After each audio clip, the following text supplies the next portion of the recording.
Welcome to another episode of the Franchise Academy. And we are excited to have a digital marketing expert with us today.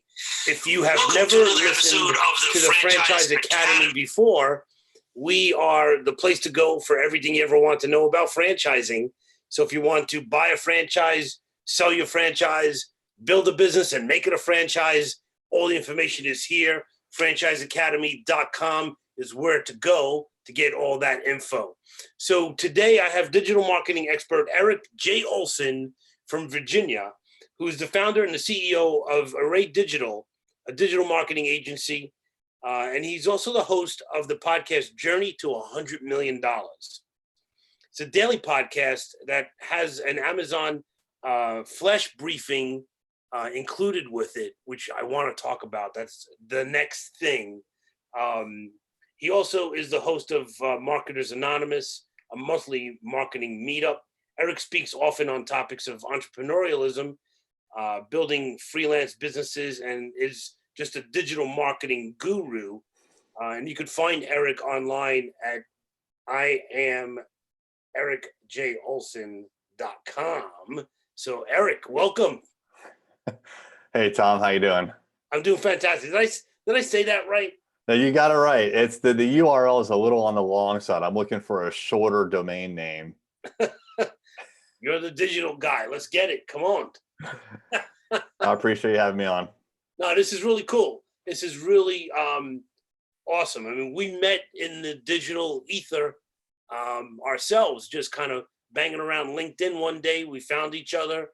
And when I saw your content, I was like, I need to have this guy on this podcast. You can help franchise owners. You can help franchise companies doing the special things that you do, kind of niche in what you do also. But tell me a little bit about how this all got started. Sure. My experience in my company, it really kind of goes back about 10 years. So I was working as a DoD contractor for the Navy. And I did that for about 9 years. And about halfway through, there was a shuffle up with the contracts. There was an opportunity for me and another person to break free. We started our own two-man shop. So we built up to like 6 people at one point, but then we went back down to 2 people. And we really just kind of struggled to figure out what it is that we wanted to do, if we wanted to try to expand outside of the Navy contract that we had, or just hunker down and stay there. Mm-hmm. Well, at one point, my fate was decided for me when that big umbrella project, it was like a $35 million project that I worked under as a third tier sub, it got rebid. And so all the big contractors were going after it. And I realized that my destiny was out of my control completely. Yeah.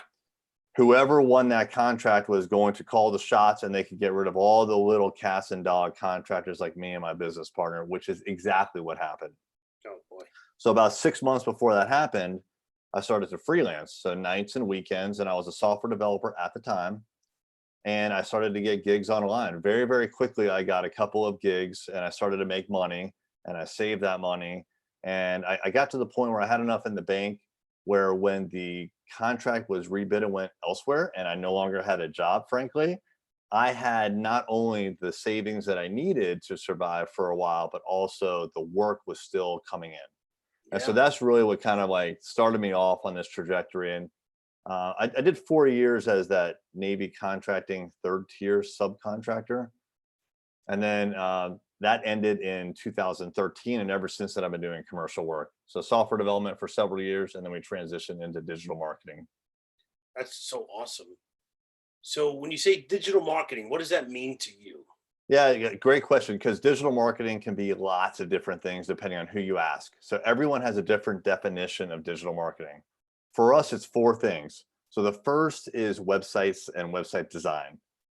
Almost no matter what, you always have to have a website. It's just a place where everyone knows to go to get information about you, and it's something that you 100% control yourself. So the website is what we build for our clients if they don't have that. The second thing is online advertising. So think like Google search AdWords, or really they're called Google search ads these days, Facebook ads. There's a lot of other kinds of advertising we can do online. But online advertising is where you put money in, an ad shows up, people click on it, they go to your website or they buy something, and it's very quick turnaround. The Yep. ad goes up and you should start seeing results. The third is search engine optimization, which is called SEO. So with SEO, what we're trying to do is when someone searches for a phrase like the thing that you offer, whether it's a product or a service, you want your web page to come up at the top of Google. So we do that in a lot of different sophisticated ways, but it really comes down to content. The articles that are written and posted on your website need to match up as closely as possible with what that person is searching for. Yeah. And then the last thing that we do is social media management. So with social media, we're posting on behalf of our clients on places like Facebook, Instagram, Twitter, LinkedIn. And so we're basically just putting out content that is relevant to their customers and their prospects, and we're trying to engage with them. Absolutely. Cool. So how does voice fit into this whole thing now? Yeah, so voice is something that I'm really interested in, but we don't actually offer it as a service for our clients, but Not we do yet. it for ourselves. Yeah, not yet. And that may change. And that's one of the cool things about digital marketing is that as the digital marketing industry changes, we are going to morph with it. So this has already happened a couple of times in a short number of years. But voice is it's the emerging technology. So Yep. right now, if I were to say the right keyword, this phone right here that's right next to me would activate. It's a Google phone. It would activate and I could ask it something. I don't even have to flip it over. Like it'll just do what I tell it to do. You can't see it, but right next to it, there is a Google Home. So I have, oh, and I also have a Google Watch. So I have 3 voice enabled devices right here, right now, and I have a Mac. So if I press the right button, which I usually do by accident on my Mac, I can talk to the Mac. So all of these devices are becoming voice enabled now. So a lot of people, especially people that are in the what's called the voice first movement, Mhm. these are the people who hashtag on places like Twitter with the hashtag voice first. They actually think that doing things like using your fingers on your phone and swiping is already archaic. And they think that everything is going to be voice activated. That's incredible. And I think we're going that way, Eric. I really do. People I speak to in my industry in franchising, we're talking about, sitting at round tables just 2 weeks ago, talking about how to integrate your video and your voice activation so it all ends up on the Hmm, person's search URL, right? that's right. Yeah. So Yeah. it's So really, that we deal with that a lot. So that's called voice SEO, yep. which is just like the example that I said. I can give the appropriate keyword. I don't want to give it now because it'll wake this up and it'll start talking to me. But I can ask a question, and that question that I ask orally is going to be semantically different than the question that I'd probably put down in a keyboard, right? I'm just Right. going to ask it differently. So when you put that content up on your website, you have to be thinking not only about how people type in the question that you want to come up for, but how they say it now too. It's more Exactly. conversational, actually. More words, it's a longer phrase. It's not just like short keywords. Right. And that's a big change in digital marketing. The people that kind of work on this stuff were on this stuff probably 5 years ago or even longer than that. But now we're just starting to get used to it here in the public. And franchising is now, we used to always be a step behind business. Now we're a little bit on step or ahead of regular business because of the amount of technology and money that we have coming in these Hmm. days. Um, but aside from voice activation and voice search, what other trends in digital should just like a regular franchise owner be thinking about right now? Sure. I just put out a guide to this. It's called Digital Marketing Trends for 2020. And I can provide you the link later. Please, please do not forget to do that. We'll put it right on the website for everybody. Cool, cool. Yep. So for the show notes, but it actually outlines 5 trends. I'll have to bring up the actual PDF to make sure that I cover them all. But there's a couple that I can think of off the top of my head. So the first one is, well, doing exactly what we're doing right now, going live. So going live is a big trend, right? We're on YouTube Live right now. Every social media platform that's out there that I can think of at least either has a live option or it's coming out. So Facebook has live, Instagram has live, Snapchat has live, TikTok, which some of your listeners may not be all that familiar with because it is an emerging social media platform and is aimed at Generation Z, so high school kids basically. That has a live version.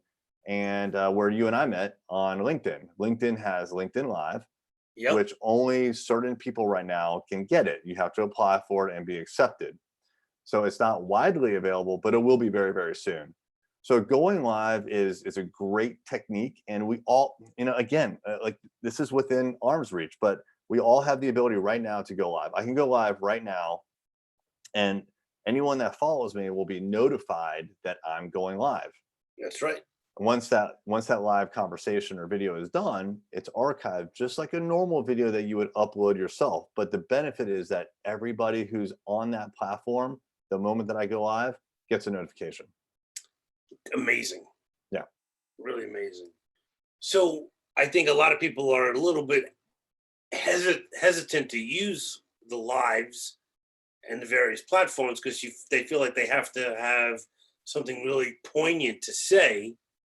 But I'll tell you, like my wife is heavily involved with Snapchat. Um, and she is not a millennial, but she has a bunch of friends, a whole network of friends, and they fly around the country and meet up. They become really, really tight. And you don't have to be saying anything poignant. And it's a way, I can tell you, all sorts of stats about how people that launch things online are having a better success on Snapchat because the integration of the personality is so much greater. You get a snap into the person's lifestyle. You feel like you know the person. It's an amazing format. But for somebody to just pick up their phone and just say, "Hey, here I am at the library," or whatever, it's intimidating, I think. It is. I think it comes down to knowing what you want to speak about as far as a general theme for when you present yourself online or even really in person. As an example, who's Tom? Tom is the franchise guy, right? So that means you're probably going to be talking about something to do with franchising when you go live, when you post on social media. I'm the digital marketing entrepreneur, right? So I want to talk about either digital marketing or entrepreneurialism, one of the two things.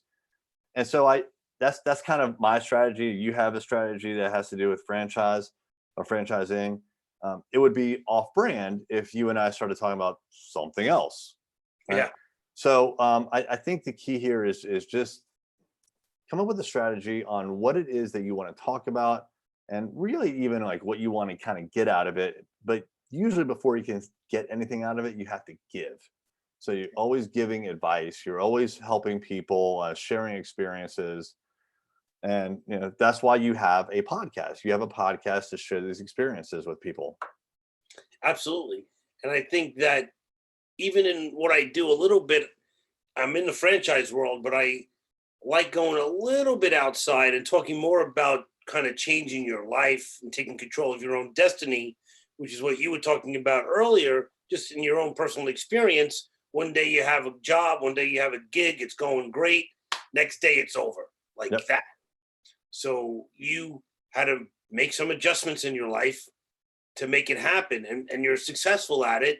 You're going through the journey. Now you're teaching people how to do it. And that's kind of where I'm coming from. But there's kind of a gray area you got to get across to go from signing the back of the check to signing the front of the check as a business owner. So there's a lot that goes into it. But I want to know, where did you come up with the name for your podcast, Journey to $100 Million? Where did that come from? Yeah, so we went, I'm a business partner, and we went to a like a leadership day-long leadership training conference thing. And during that, the instructor asked, well, actually, he made a point. First, he made a point that most people in a year underestimate, or I'm sorry, most people in a year overestimate what they can accomplish in a year, but they completely underestimate what they can accomplish in 10 years. So he asked us to kind of just envision like 10 years out, which is a difficult thing to do, especially if you're not exactly sure, Yeah. what next year or 2 years is going to look like. Like, how do you project out 10 years? Well, it took us years to get to the point where I could really even start thinking about a future in business. And so we started to think out, okay, like if our trend keeps going, where could we be? And he said, pick something huge. Pick a huge, what do they call them? The big, hairy, audacious The goals. BHAG. Yeah. And so we did just that. And I said, look, Kevin, who's my business partner, honestly, I'm just not going to be happy until we hit $100 million in revenue. Like, it's a crazy goal. I know. I don't know how we're going to do it, but like, that's what I want to do. And so we agreed, like, yeah, we're going to go for this. We're not just going to talk about it. Like, we're going to actually try to make this happen. We don't know how it's going to happen, but we're going to do everything that we can to make it happen. Well, fast forward a couple of months, part of the strategy to growing to $100 million was we got to get out there. We need a podcast. Podcasts are hot. You mentioned before, Tom, that, voice is all the rage right now. And it is. There's something going on when it comes to podcasting and with voice technology, and we wanted to be in on that game. So we decided we were going to launch a podcast. We originally called it Marketers Anonymous, which is the name of a meetup that we host once a month. And we did that just because we already had the name and it was kind of a brand extension. But I realized that we were talking about starting and running and scaling our business way more than we were about marketing. So the passion for us when it came to teaching and talking was about entrepreneurialism, much more so than digital marketing. So digital marketing it's our job. We're very passionate about it. We do teach a lot of people about it, but for whatever reason, when it came to the podcast, we wanted to talk about growing our business and teaching people frankly, all the mistakes that we had made so that they could avoid them. Yeah. And once we realized that, it was about a month into the podcast, we thought, okay, this name, Marketers Anonymous, is not the right name. It's the wrong brand. We need to rename it. Let's rename it to Journey to $100 million, because that's really what it's all about. We had already established it, and then we just needed to promote it now as the brand for the podcast. So, and you've been successful. You've doubled, you've had great incremental gains in the business. You were telling me offline.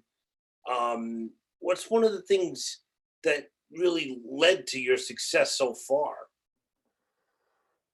So we have had good success, and we have increased our revenues. There was a period of time, though, where for about 2 years, maybe 3 years, where revenue was stagnant. And we had to drastically change our business model. So I mentioned briefly that for a while I was in software development. So for 15 years, I was a software developer. And when me and my business partner came together, we were going to focus on software development. But we also did a little bit of SEO and a little bit of social media. So a little bit of digital marketing. We hired a person full-time to do digital marketing. And what happened was at the end of 2017, like right before Thanksgiving, we had a ton of leads for software development projects. And we were thinking, oh, we're going to have to hire people. We're going to have to expand. We have problems, and it was capacity problems. Like, how are we going to handle all this money being thrown at us?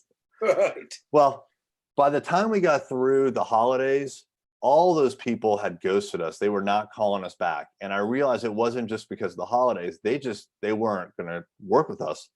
Turns out they weren't. They didn't call back. And so over the holidays, between Christmas and New Year's, I started to look at our revenue, and I realized that out of the 4 revenue sources that we had, where software development was one of them, we at that moment in time, only digital marketing was projected to be profitable. All the others, we were going to have to go find the work. So that meant find the prospects, sell them, do the work, collect the money. And we were going to have to sell a lot in order to even break even. And it was daunting. So Sure. I saw like this little bit in the P&L about digital marketing, and it was profitable. And I realized that if I could just grow that revenue, right, it'd still be profitable. I just needed to put more focus into that.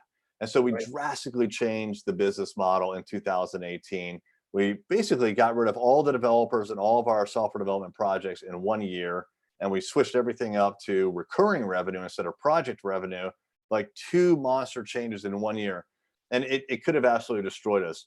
But I also remember at the time where I was talking with my business partner, and we agreed that the riskiest thing to do was nothing. Right. It was less risky to make all these drastic changes than to sit around and do nothing and just hope that the phone would ring. So that was a big deal, and that was a tough decision to make. That was major. Major. Absolutely. And it's interesting because a lot of times you have to kind of cut your losses and step back. Where even though you have some time and money invested, and it sounded like you might have had some leads, it takes a lot of chutzpah to step back and say, "Wait, we're gonna put that on the That's side. right. Let's move forward in this one single direction." Yeah, And you can't, I always say you can't smoke opium and hope that the phone is going to ring. You got to make a decision and you got to do something. that's right. You got to get out there. You got to hustle. You got to make it work for you.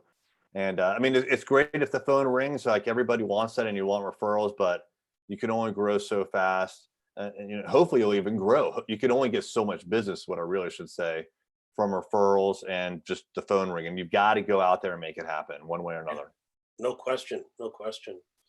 So these days, what do you think is the quickest and easiest way to get customers? So I think it really depends on the kind of business that you're in. So we categorize businesses in two major sections: B2B, so businesses that try to get other businesses as clients, Right. and B2C.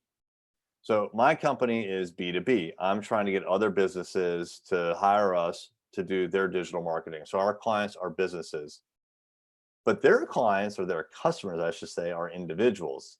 So ironically, we, for our own purposes, market and advertise in a B2B world, but we know very well B2C, how to get our clients the Sure. customers that they want. And it's two really different techniques.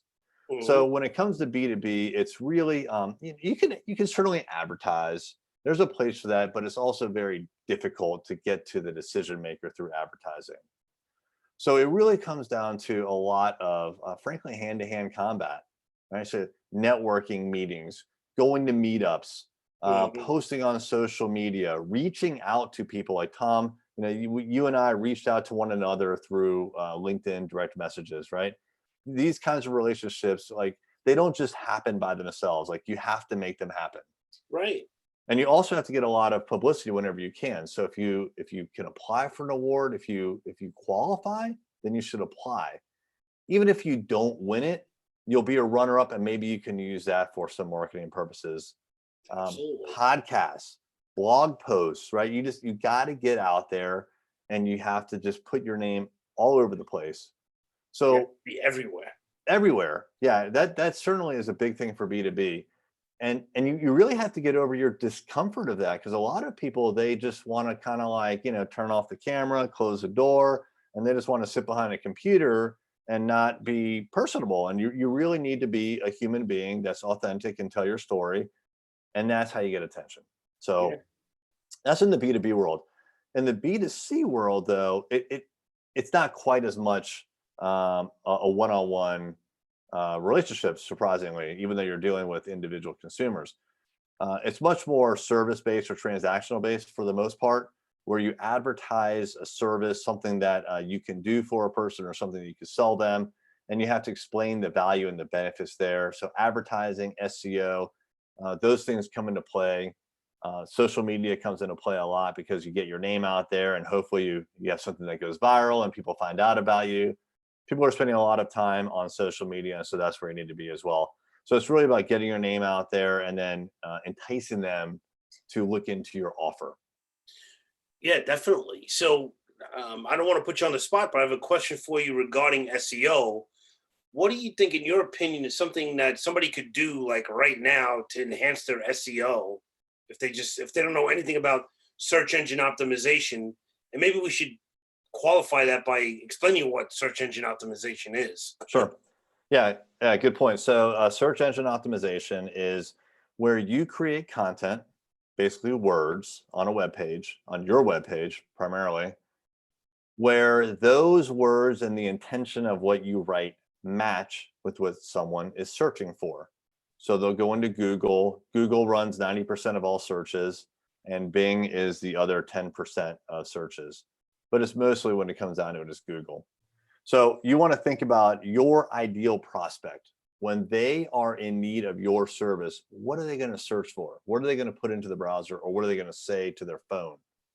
All right, so think about those questions that they'll ask, or those search terms, and whatever you come up with, that's what you want to write about.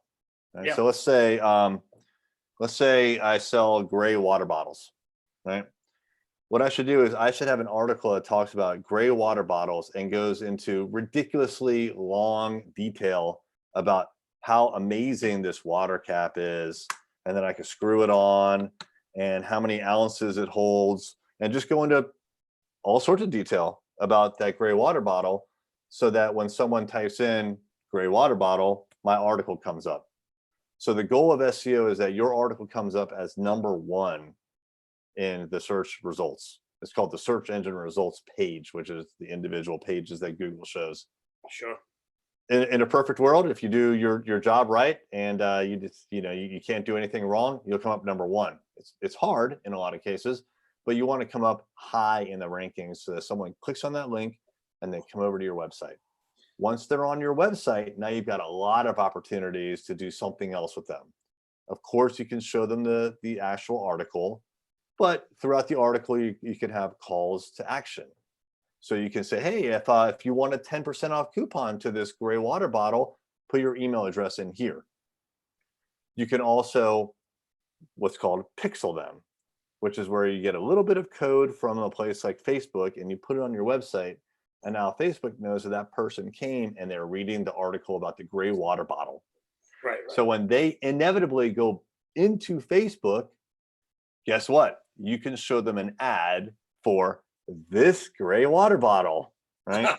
And so it's amazing. And that's kind of like following the person around the internet. We can do all sorts of things like that. And, at a certain level, people think, well, that's kind of spooky or invasive. But the thing is, we have the technology, and the question is, how do you use it? So to answer your first question, like, what's the one thing someone can do for SEO?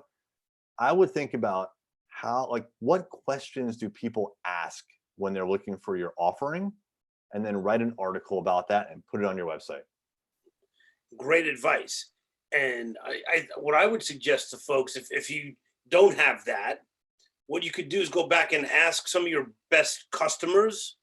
Now that you know what I sell, what would you Google if you were looking for me? And that'll give you your article right there. Yep, exactly. Now, what's cool is once you write an article, which, I get it, it can be a pain to write an article, but this is how we get business these days, right? So you can write an article, and then what you can also do is take that article and make what we call micro content. So let's say your article is 10 paragraphs long. In each paragraph, you could probably pull out a sentence, or maybe just summarize the paragraph into like a little nugget of information. And each one of those you could post up on social media. And if you want, you can even have a hyperlink that goes back to your article. So you can give them kind of like a little teaser about the article, or like, let's say it's top 10 reasons to buy this gray water bottle. Well, if you have 10 reasons, now those can be turned easily into 10 social media posts, hyperlink back to your website, get them back to your website. There you So go. you can repurpose this content over and over and over again. You can go on a podcast, right? Yeah. Let's say Tom spins up a new podcast about water bottles. I want to be on that podcast, and I want to share my top 10 things to look for about gray water bottles, right? You could also you could create a video. So you've already done the work to figure out what it is you want to say. Now just turn on the camera, literally turn on this selfie video and record it, post that to Facebook and Instagram, IGTV, YouTube. You could take that one piece of content and you can just explode it and repurpose it into tons of different content. That's great advice. Love that nugget. Thank you so much for that. And if you're just a franchise owner listening to this, you can do exactly that, or you can work with your franchisor. They might already be having some of these articles that you could just use. You know, years ago, the franchise company would have a stable of ads. Like they would have a 30-second radio spot, and you could just use that spot. You go to your local radio station, you pay, and they broadcast it. Now I think it's more like, do you have an article that I could put on, you know, my sub website? And so this is where we're going. So just on a more personal note, are there any great uh, hacks or apps that you can recommend to help somebody with the flow of their business? Sure. So, I mean, there's a lot of different tools out there, a lot of different apps.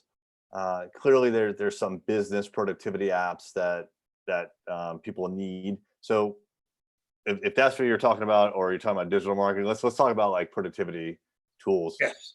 So for me, there's several productivity tools that we use. The first is Gmail and Google Docs. Now, that's almost like a bordering on starting a battle between, say, like Microsoft and Google. Microsoft has an offering as well, Microsoft Office 365. But these are web-based tools to do things that used to require you downloading a program and creating files on your computer. The problem with files on your computer is that you've probably been in a situation before where I'll send you a file by email, you'll make some changes, and then I'll send you another version that I updated on my own. And now we've got these multiple versions of files all out there. Right. And it's terrible.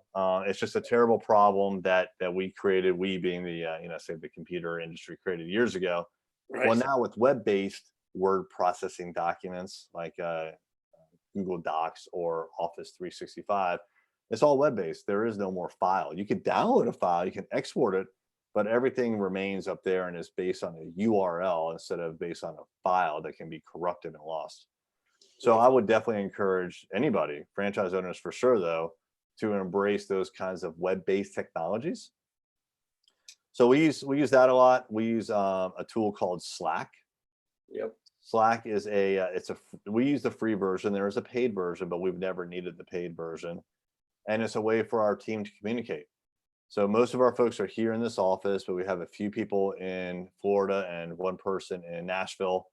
And we all communicate in real time through chat, through Slack. So that is a very, very useful tool because it's just very easy to get onto Slack and you can send a message through your computer, through your phone. So very quick, synchronous communication, whereas email is asynchronous, meaning you send it and you wait for a response, right? There's a delay. With Slack, it's back and forth real quick, just like text messaging. What's the difference between Slack and just texting, old school texting? So texting absolutely works, but texting is primarily meant for your phone, right? And it can become a burden when you have a lot of people in there. So group text messages, a lot of times those text messages that you receive are not pertinent to you. So with something like Slack, you could have different channels. It would be like having almost like different phone numbers. But in our Slack team, there's probably 30 different channels. Probably more than that. You can subscribe and unsubscribe to each channel, but we have channels for like our website, each of our services, each client has its own channel. So in reality, we have probably hundreds of channels, but I only subscribe to the top 30 or 40 that I need to be aware of. So there can be a communication between two team members on a particular project. And if I haven't subscribed to that, I won't get notified. Interesting. Cool. But it's there. I can go see it. I can join that channel if I need to. So Erik, I always like to finish up with the final question of the podcast is, what is one myth about your industry that you would like to bust right here and right now? Yeah. All right. So this is the big one, right? This is the big one. The big one. So I think when it comes right down to it, when it comes to marketing, you're really talking about getting the attention of your ideal prospect. And that is something that not yet we cannot automate. So things like SEO, things like social media are not things that you can just, yeah, like I would love it if I could just drop $100 and my website could be SEO'd and I'm done. But the reality is it takes a lot of effort and a lot of tweaking and a lot of analysis and frankly, a lot of creativity that the computers still haven't taken over. One day AI will be able to create more creative things than we can. But right now, humans have the edge. And so it requires, frankly, just a lot of brainstorming and a lot of time and attention and human brain power that goes into marketing and advertising. So there are a lot of tools out there and systems that you can, like I said, drop $100 and they say they'll SEO your website. It's just not enough. And it's a shortcut that a lot of small business owners take to just kind of put a check in the checkbox. It'll help you a little bit, but that edge is going to go away. First of all, it won't even be an edge. It's a dull edge to begin with, and it's just going to go away super fast. So you need to be on top of your marketing and your advertising nonstop. If you want people to continue to come through the door and continue to be interested in you, then you have to continuously put out something new, something interesting, and it just requires brain power and time. And a one and done kind of send it off to India and hope they do a good job is not going to be, you're not going to get the results that you want. Right. No question. Erik, I really want to thank you for being on the podcast. This is such great information and a little bit different than what we usually do here at the Franchise Academy. What's a great way for people to get in touch with you if they want to download your ebook or your tips? Sure. So a URL to my page on my company website is IamErikJOlson.com. So it's Erik ending in a K and Olson, O-N. That will redirect you to my company website, which is thisisarray.com. I'm also on social media. I'm everywhere at I am Erik J. Olson, and I am most active on Twitter. If you're interested in listening to my podcast, it's called Journey to $100 Million. It's everywhere you can listen to podcasts, and you can go to the URL journey to, that's T-O, so journey to 100million.com, and it'll redirect you to your podcast player of choice. That is awesome. So it's Journey to 100 million. Is there a dollar sign in front of the 100? No, there's not. You can't put dollar signs in domain names. So yeah, Okay. it's just journey to 100million.com. Cool. Well, I want to thank you so much. I'm going to put that information also on the franchiseacademy.com. So look for it there. If you know anyone that is frustrated with their career or just cringes at the thought of going to work in the morning, laid off, or wants to just change their diversification in their financial holdings, send them over to the franchiseacademy.com. Erik, thanks so much, and we will talk to you soon. Be well. Got it. Thank you.